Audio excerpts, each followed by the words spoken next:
63 elite guards stood in the glass lobby of the Nexera building, every single one of them a mountain of muscle dressed in tactical black, waiting for the billionaire CEO to choose her protector. But the room went dead silent when the heavy revolving doors turned and an exhausted single mother walked in, her eyes red from lack of sleep, clutching the hand of her 6-year-old son who was holding a battered blue teddy bear. The laughter from the professional mercenaries was instant and cruel, calling it a daycare drop-off. But they didn't notice the way her grip tightened or the cold, lethal stillness in her gaze. Comment where you're watching from. The atmosphere inside the Nexera lobby was thick with the scent of expensive cologne, and the suffocating ego of 63 men, who believed they were the baddest things on the planet. These weren't just security guards. They were the apex predators of the private sector. Former Tier 1 operators, heavyweight champions, and ghost contractors who had survived wars most people only read about in history books. They stood in 2 perfectly straight lines, their boots polished to a mirror shine, their chests puffed out like peacocks, all vying for a single position. The personal shadow for Julian Park, the most powerful man in the city. The job came with a 7-figure salary and more influence than a politician, and every man in that room was ready to break bones to get it. The air was heavy, tense, almost vibrating with the silent competition between these giants. Then the glass doors hissed open. The room didn't just go quiet.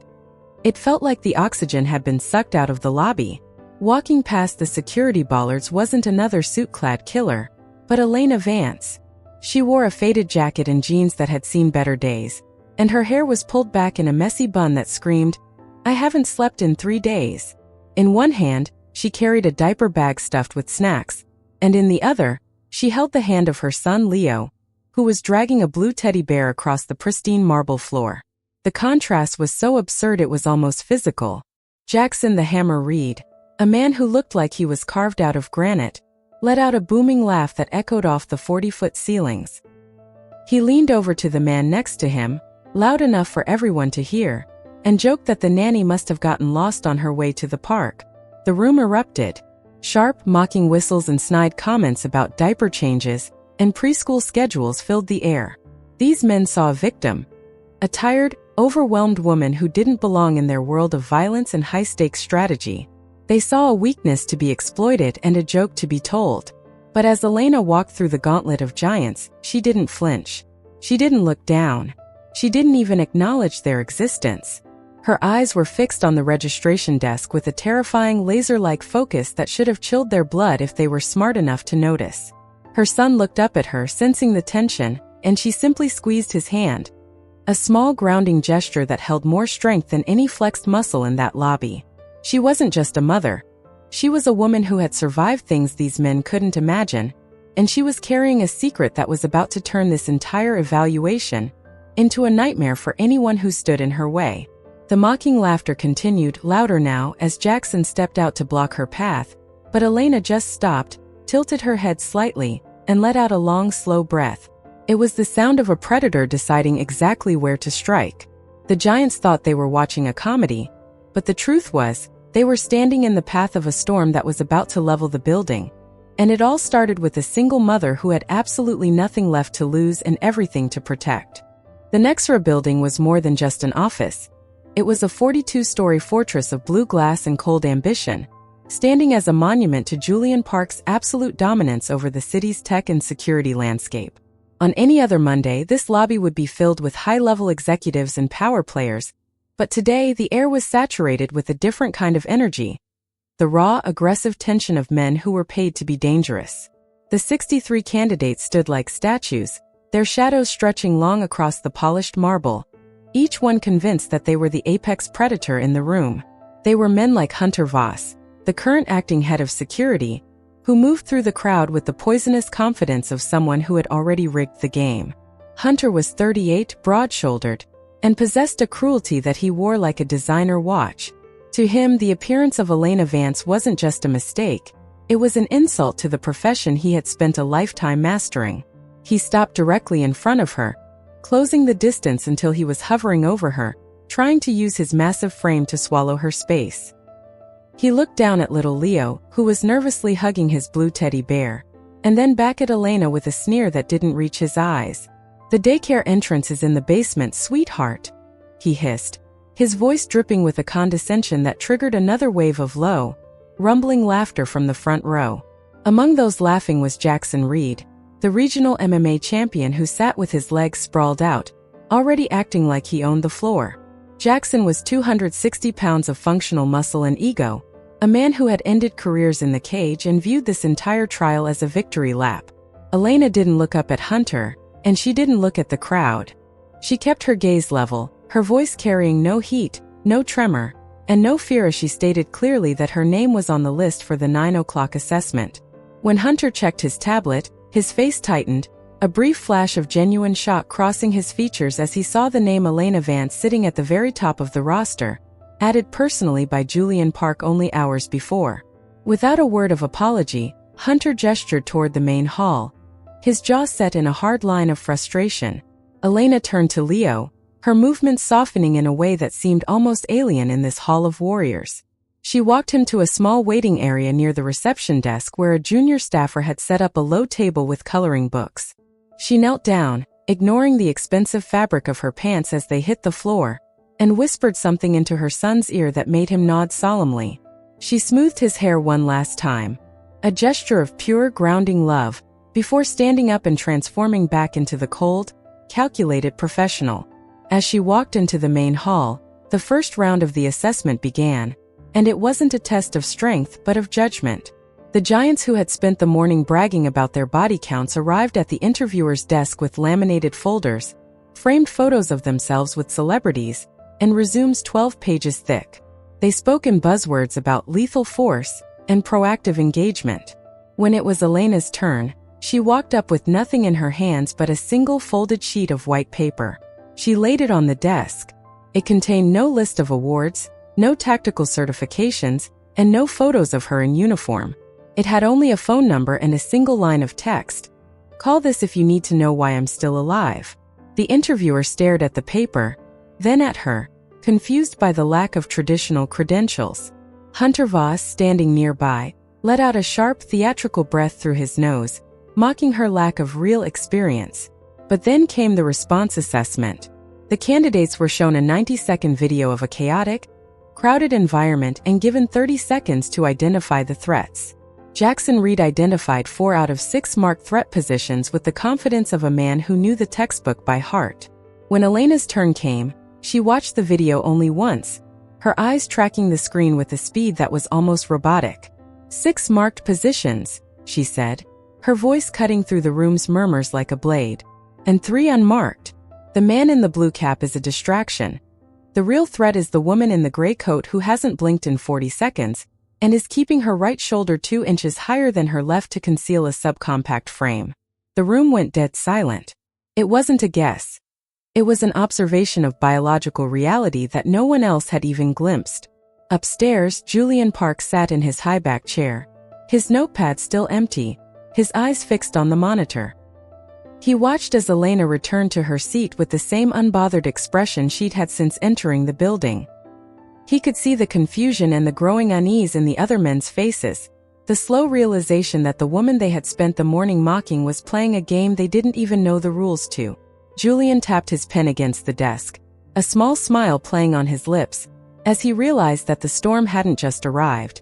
It was already inside the house, and these men were about to find out exactly what happens when you underestimate a mother with a mission. The tension in the Nexra building reached a fever pitch as the announcement for the physical assessment bracket echoed through the hall, a sound that usually signaled the beginning of a professional demonstration, but today felt like a death sentence. Hunter Voss, still stinging from Elena's observation during the video trial, had rearranged the matchups with a poisonous grin, ensuring that the anomaly would be dealt with before lunch. He had paired Elena Vance directly against Jackson the Hammer Reed. It was a move designed for maximum humiliation, a public execution of her ambitions meant to restore the natural order of the room. As the names appeared on the digital board, a wave of low, predatory chuckles rippled through the candidates. They saw a 260-pound monster of a man being tasked with playing house with a woman who barely reached his shoulder. Jackson stood up, rolling his thick neck until it cracked, a sound like dry wood snapping, and stepped onto the high-density foam mat with the casual gait of someone going for a Sunday stroll. He didn't see a combatant. He saw a PR stunt that he was about to end in under 5 seconds. The other mercenaries crowded around the perimeter, some pulling out their phones to record the comedy, their faces twisted with a mix of boredom and cruelty. They wanted to see the mom run back to her kid. They wanted the world to make sense again. But upstairs, the atmosphere was entirely different. Julian Park was no longer sitting. He was standing inches from the massive LED monitor in his office, his jacket discarded, his eyes narrowed as he watched Elena's preparation. His assistant, Madison, whispered that the matchup was unfair, that they should stop it before someone got seriously hurt, but Julian simply raised a hand to silence her. He wasn't looking at Jackson's muscles. He was looking at Elena's feet. She wasn't bouncing or shadowboxing like a traditional fighter. She was standing perfectly still, her weight distributed with a mathematical precision that suggested she wasn't preparing to fight. She was preparing to dismantle. Julian didn't wait for the feed to catch up. He turned and walked toward his private elevator, the ping of the doors sounding like a starting pistol. By the time he reached the training floor, the air was so thick with testosterone and mocking energy it was hard to breathe. He stepped into the room without an escort, his presence instantly causing the giants to snap to attention, their spines straightening as the billionaire moved to the edge of the mat. He didn't look at Jackson. He looked at Elena. She was kneeling, slowly readying the lace of her left sneaker, her fingers moving with a steady, rhythmic grace that betrayed zero adrenaline. She didn't look at the crowd, she didn't look at Julian, and she certainly didn't look at the mountain of a man towering over her. In his 12 years of running one of the most powerful firms on the eastern seaboard, Julian had met world leaders and assassins, but he had never seen anyone so utterly unimpressed by the gravity of their own situation. It was a terrifying kind of calm. Jackson, feeling the need to perform for the CEO, leaned down and asked Elena if she wanted to call her son over to watch her get some sleep. The room erupted in a fresh wave of laughter. Elena finished her knot, stood up, and finally looked Jackson in the eye. For the first time, the laughter in the room started to die down, one person at a time, as they saw what Julian saw. Her eyes weren't filled with anger or warrior spirit. They were cold, empty, and analytical, like a surgeon looking at a piece of diseased tissue that needed to be removed. Down the hall, through the narrow glass window of the waiting area, little Leo stopped coloring. He climbed onto his chair, clutching his blue teddy bear tightly against his chest, his small face pressed against the glass. The junior staffer tried to distract him, asking if his mommy was strong, but the boy didn't turn around. He just watched his mother with an expression of absolute, unwavering certainty. "My mommy doesn't like to fight," he whispered, his voice tiny but firm. "But she told me that if someone tries to stop her from coming back to me, they don't get to stand up anymore." Back on the mat, the referee raised his hand, the digital timer on the wall glowing a sharp, predatory red. The room held its breath, the silence now so heavy it felt like it might shatter the glass walls. Jackson shifted his weight, preparing to lung, his face set in a confident sneer. He thought he was the hunter. He thought he was about to win a contract. He had no idea that in exactly 27 seconds, he would become a cautionary tale that would haunt every man in that building for the rest of their lives. The timer flashed midnight, and the world seemed to slow to a crawl. Jackson Reed didn't wait. He exploded forward with the terrifying speed of a freight train, his massive arms reaching out to crush Elena in a standard clinch that had ended careers in the octagon. To the 62 men watching, it looked like a total mismatch, a collision between a tidal wave and a blade of grass. Jackson's grip closed on the fabric of her jacket, and for a split second, a roar of triumph started to build in the throats of the mercenaries. But then something impossible happened. Elena didn't resist the force, she invited it. With a movement so fluid it looked like water, she pivoted on the ball of her left foot, redirecting Jackson's 260 pounds of momentum with a flick of her hips and a precise, surgical strike to the nerve cluster behind his ear. The giant didn't just fall. He vanished from the air, his body slamming into the mat with a bone-shaking thud that vibrated through the floorboards and into the soles of everyone's shoes. The room went from a cacophony of mocking laughter to a silence so absolute you could hear the hum of the overhead lights. Jackson Reed, the undefeated regional champion, the man who had been laughing seconds ago, was face down on the foam, his limbs twitching once before going completely limp. Total elapsed time: 6 seconds. Elena didn't celebrate. She didn't even breathe hard. She stood over him for a heartbeat, her hands open and relaxed, before stepping back to the edge of the mat as if she were stepping off a bus. The mercenaries stood frozen, their phones still recording, but the smiles had been erased from their faces, replaced by a cold, creeping dread. They looked at the timer, then at the mountain of a man who wasn't getting up, and then back at the single mother who was now calmly smoothing the wrinkles in her faded jacket.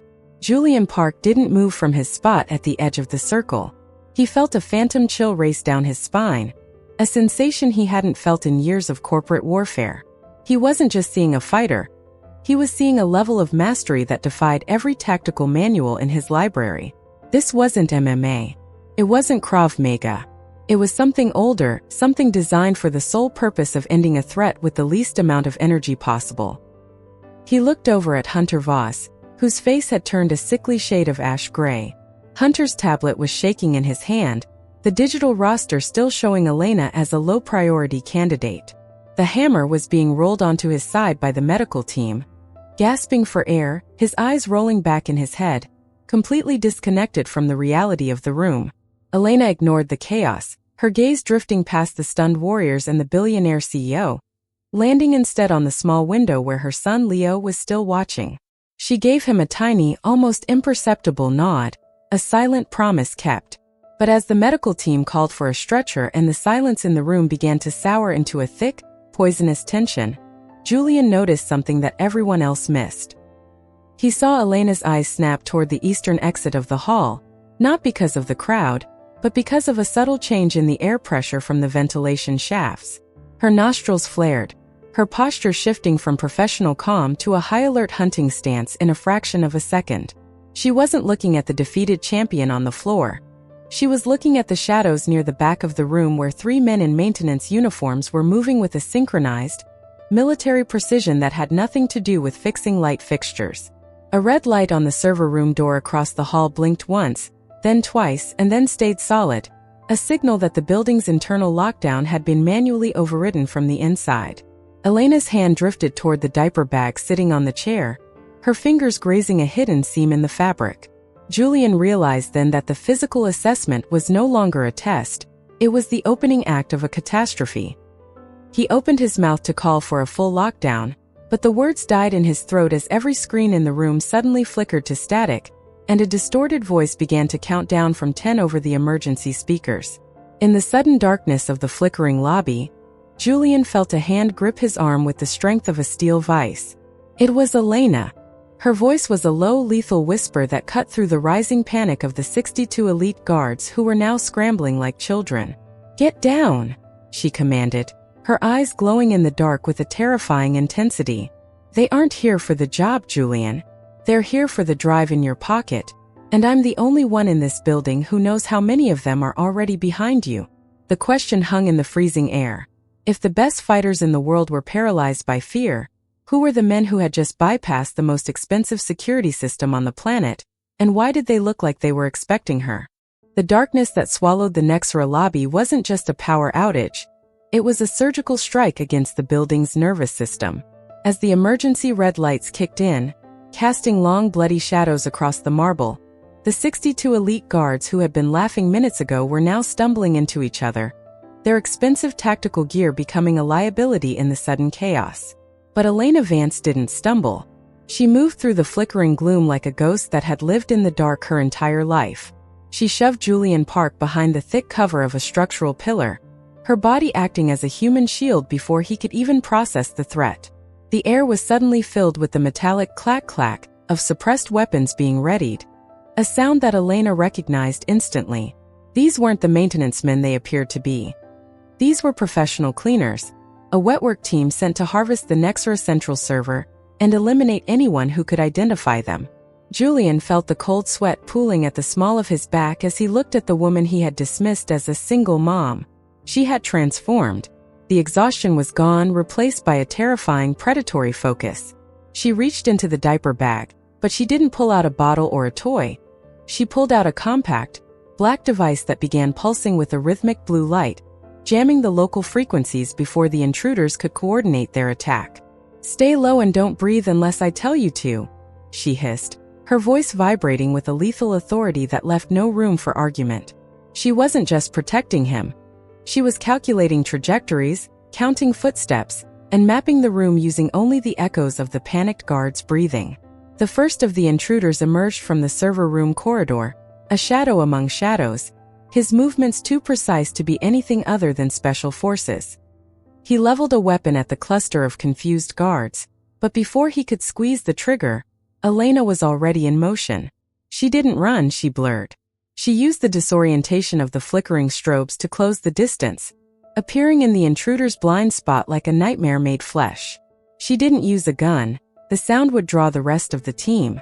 Instead, she used the environment.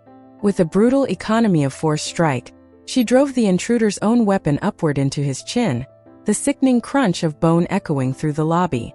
Before his body hit the floor, she had already stripped his comms and his sidearm, fading back into the darkness before the second man could even turn his head.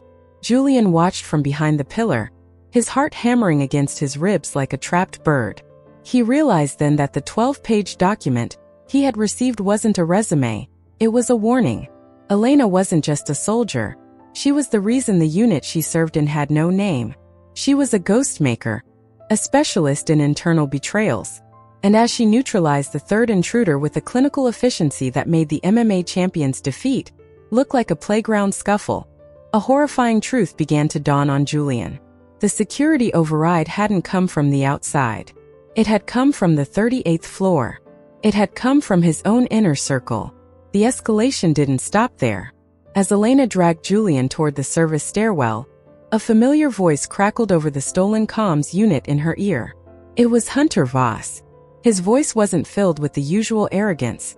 It was tight with a desperate, frantic fear. "She's here." Hunter was whispering to someone on the other end of the line. "The Vance woman. She's taking Park to the stairs. You told me she was retired. You told me she was just a mother now." Elena's jaw tightened, a vein pulsing in her temple as she heard the name of the man who had sold out the building. She looked at Julian, and for the first time, he saw a flicker of something human in her cold eyes. It was anger, raw and ancient. She knew Hunter was just a pawn, but the person on the other end of that call was the one who had sent her into the dark 3 years ago, the one who had made her a widow and a ghost. The stakes had just shifted from a corporate heist to a blood feud. As they reached the heavy steel door of the stairwell, Elena stopped. She didn't open it. She stood perfectly still, her hand resting on the handle, her head tilted as if listening to a frequency only she could hear. Then she slowly looked up at the ceiling, where the ventilation grate was vibrating almost imperceptibly. "They aren't just in the lobby, Julian," she whispered, her face pale in the red emergency light. "They've been in the building for hours. They have Leo." The world seemed to tilt on its axis. Julian looked toward the waiting area where the small coloring table sat empty, the blue teddy bear lying abandoned on the floor. The distraction wasn't the video trial or the MMA fight. The distraction was Julian himself. The true target had always been the boy, because whoever controlled the son of the world's most dangerous woman controlled the woman herself. The mini cliffhanger of the fight was nothing compared to the abyss they were looking into now. Elena Vance was no longer protecting a billionaire for a paycheck. She was about to burn the entire city down to get her son back, and Julian Park was the only thing standing between her and a path of absolute, scorched earth destruction. The realization that Leo was gone acted like a chemical trigger in Elena's blood, transforming her from a tactical professional into a force of nature that the Nexera building wasn't designed to contain. Julian watched as her eyes glazed over with a terrifying crystalline focus. She wasn't just looking at the room anymore. She was seeing the blueprints, the thermal signatures, and the inevitable path of blood she was about to carve through the 38th floor. "Hunter didn't do this for money," she whispered, her voice so low it sounded like the grinding of tectonic plates. "He did it for leverage." She didn't wait for Julian to respond. She grabbed him by the collar, hauling him into the stairwell just as a hail of suppressed gunfire shredded the pillar they had been hiding behind moments ago. They moved upward, not toward the exit, but toward the heart of the betrayal. Elena didn't use the stairs like a normal person. She moved in a rhythmic, predatory syncopation, checking corners with a speed that made Julian's head spin.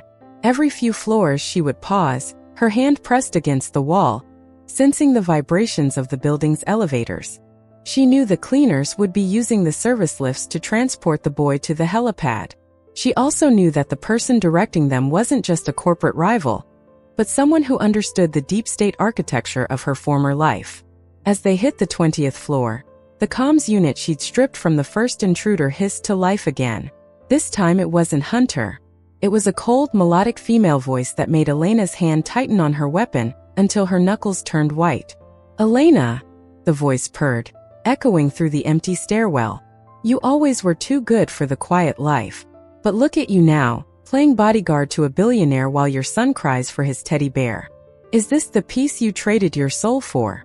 The voice belonged to Beatrice Thorne, a woman the world knew as a high society philanthropist, but whom Elena knew as the director of discards, the woman who had ordered the hit that killed Elena's husband 3 years ago. The air in the stairwell turned frigid. Julian realized then that he was just a piece of bait in a much larger, more sadistic game. Beatrice didn't want the Nexera servers. She wanted to break the only woman who had ever walked away from her organization. Elena didn't scream or offer empty threats. Instead, she stopped at the 22nd floor landing, kicked open the electrical panel, and began ripping out wires with surgical precision. "You think you've cornered me in a glass box, Beatrice," Elena said into the comms, her voice devoid of any emotion. "But you forgot one thing. You're the one who taught me that a building is just a machine. And I'm about to turn this machine against you." With a final violent pull, Elena short-circuited the secondary power grid. The entire building groaned as the elevator screeched to a halt between floors, trapping the extraction team and Leo in the vertical tomb of the lift shafts. Julian gasped as the emergency lights flickered and died, leaving them in a silence so heavy it felt like it had weight. But the escalation was only beginning. Elena turned to Julian, her face illuminated only by the faint glow of her tactical watch. "The elevators are dead, which means they have to use the maintenance ladders. That gives us 4 minutes before they reach the roof." She handed Julian a backup sidearm, her eyes locking onto his with an intensity that demanded he grow up or die. "I don't care about your company, Julian. I don't care about your billions. But if you want to live through the next 10 minutes, you are going to be my eyes." She pulled a small tablet from her bag, the one Julian thought was for Leo's cartoons, and revealed a real-time thermal map of the building's infrastructure. She had hacked the Nexera unhackable system days ago, not to steal, but to prepare for this exact betrayal. "There are 12 men between us and the roof," she noted, pointing to glowing orange clusters on the screen. 3 of them are holding Leo in the east shaft. The other 9 are coming down to finish you. She looked at the heavy steel door leading back to the hallway, then back at the dark abyss of the stairwell. The conflict wasn't just about a kidnapped child anymore. It was about the collision of Elena's hidden past and her desperate attempt at a future. The secrets were out, the danger was absolute, and as the sound of boots began to thunder down from the 23rd floor, Elena Vance didn't retreat. She stepped into the center of the landing, her shadow stretching out like a dark, vengeful wing, ready to show the world why you never, ever threaten a mother who has already died once. The emotional intensity was at a breaking point, the air smelling of ozone and impending violence, as the first team of assassins kicked the door open, only to find themselves staring into the eyes of a woman who had stopped being human the moment they touched her son. The stairwell became a vertical slaughterhouse as the first wave of Beatrice's hit squad attempted to breach the 22nd floor landing. They expected a panicked mother. They found a ghost that struck from the shadows with a violence so precise it felt like a law of physics. Elena didn't waste bullets. She moved through the darkness using the rhythm of the strobing emergency lights to mask her approach, her combat knife finding the gaps in tactical armor with a terrifying, intimate knowledge of human anatomy. Julian stood paralyzed, watching as the 3 men who had charged the door were neutralized in less time than it took for the heavy steel to swing shut. But the victory felt hollow. The emotional pressure in the air was reaching a crushing density because through the stolen comms, they could hear the terrified sobs of Leo. The boy was being hauled up the maintenance ladder of the east elevator shaft, gasping for breath as the cold wind of the high-altitude shafts whipped around him. "Mommy!" he screamed, the sound echoing through the metal tomb of the building, and the raw, jagged agony in that cry shattered Julian's corporate mask. He realized then that everything he had built, the glass towers, the billion-dollar contracts, the unbreakable security, was meaningless if it couldn't protect a 6-year-old boy from the monsters Julian had inadvertently invited into his home. Elena's hand shook for a fraction of a second when she heard her son's voice, a single crack in her iron exterior, before she slammed her palm against the wall to steady herself. "Julian, look at the thermal," she commanded, her voice vibrating with a desperate, hidden fever. The screen showed the orange heat signatures moving toward the 38th floor helipad. Beatrice wasn't just planning an exit, she was planning a spectacle. She wanted Elena to reach the roof just in time to see the helicopter disappear into the city skyline, taking the only thing that kept Elena's soul tethered to this earth. The ascent from the 22nd floor to the roof became a blur of high-stakes desperation and rising stakes. Every floor was a new gauntlet. Elena pushed Julian through the service corridors, her breathing becoming a ragged, rhythmic growl as the physical toll of the day began to catch up with her. Her left shoulder was soaked in blood from a grazing shot she hadn't even acknowledged, but her pace never slackened. The higher they climbed, the more the building felt like it was dying around them. The silence was punctuated only by the distant rhythmic thwump-thwump of the extraction helicopter approaching the roof. The emotional weight of the impending climax was almost unbearable. Julian found himself moving not out of fear for his own life, but out of a sudden, fierce loyalty to the woman who was bleeding for him. He saw the drawing Leo had made in the lobby, the one with the 3 figures and a house, and he realized that Elena wasn't just fighting for her son. She was fighting for the right to exist in a world that didn't demand her blood. They reached the final security bulkhead leading to the helipad, a massive reinforced door that required a triple encrypted override. Outside, the wind was screaming, and through the reinforced glass of the observation deck, they could see the dark silhouette of the transport bird hovering over the H, its rotors kicking up a cyclonic storm of debris. This was the highest point of the emotional pressure cooker. Elena stood before the final door, her hands covered in the dust and oil of the building's guts, her eyes fixed on the red locking mechanism. She knew that on the other side of that door, Beatrice Thorne was waiting with a gun to Leo's head and a legacy of betrayal ready to be fulfilled. The viewer could feel the something big looming like a physical weight. The air was thick with the scent of jet fuel and the metallic tang of an impending bloodbath. Elena turned to Julian, her face pale, the mask of the ghost maker, slipping to reveal the raw, terrified heart of a mother who knew she might have to trade her life for her son's in the next 60 seconds. "If I don't come back down from this roof," she whispered, her voice barely audible over the roar of the engines outside, "you make sure he knows. You make sure he knows I never stopped looking for him." She didn't wait for his promise. She didn't wait for a plan. With a final violent override, she slammed the manual release, and the bulkhead hissed open to reveal a scene of absolute cinematic chaos. The rain was beginning to fall, turning to ice in the high-altitude wind, and there, standing at the edge of the abyss, was Beatrice, clutching a crying Leo by the collar of his jacket. The helicopter's searchlight swept across the roof, blinding them in a harsh white glare, as Beatrice leveled a gold-plated sidearm at Elena's heart. The climax was here, the tension was at its breaking point, and the world held its breath as the ultimate showdown between a broken past and a desperate future began under the screaming rotors of the Nexra roof. The roar of the helicopter was a deafening wall of sound that seemed to vibrate through the very bones of the Nexra building, but in the center of that storm, the silence between Elena and Beatrice was absolute. Beatrice stood at the edge of the helipad, the wind whipping her expensive coat like the wings of a vulture, her fingers digging into the shoulder of a sobbing Leo. The searchlight of the transport bird swept over them, a blinding white eye that revealed the wreckage of the day, the blood on Elena's jacket, the cold iron in her gaze, and the desperate hope in Julian's eyes as he watched from the threshold. Beatrice raised her voice over the engine's scream, her face twisted into a mask of triumphant malice, as she told Elena that some ghosts can never be buried, that a weapon can never truly become a mother. She leveled her weapon, the gold-plated barrel glinting in the strobe of the warning lights, and for a heartbeat, it looked like the story would end in a final tragic sacrifice. But Beatrice had spent a lifetime studying soldiers, and she had completely forgotten how to read a mother. Elena didn't reach for her gun.